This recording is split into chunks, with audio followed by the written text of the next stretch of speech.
大家好，我係陳美圖，今日咧就想講下楚留香嘅愛情故事啊。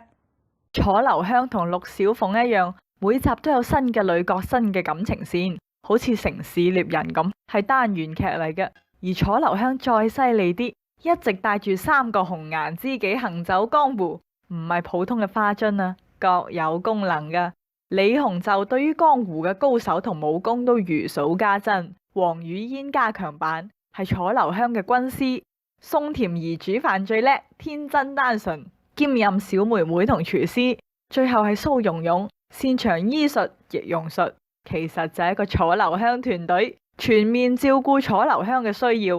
不過呢 team 全部都係靚女，滿足晒男人嘅幻想啊！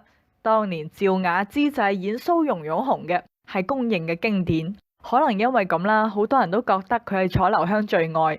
但係喺原著裏面，蘇蓉蓉其實都係3個隊員之一啫。雖然楚留香講過，如果冇咗蓉蓉，我就唔知點算啦。但係男人，仲要係楚留香呢種男人，講呢啲嘢點信得過啊？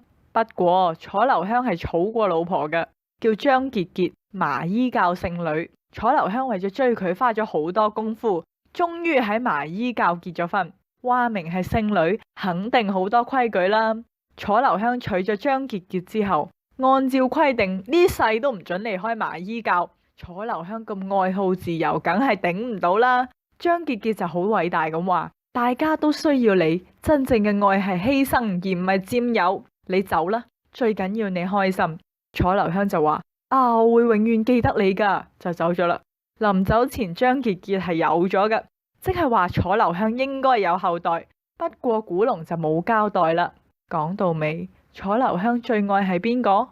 我就覺得風流嘅男人只有博愛，冇最愛，同段正淳一樣，個個都愛，個個都真心。所謂最愛，係我哋啲局外人一廂情願啫。假如真係有最愛，根本就唔應該有第2愛同第3愛。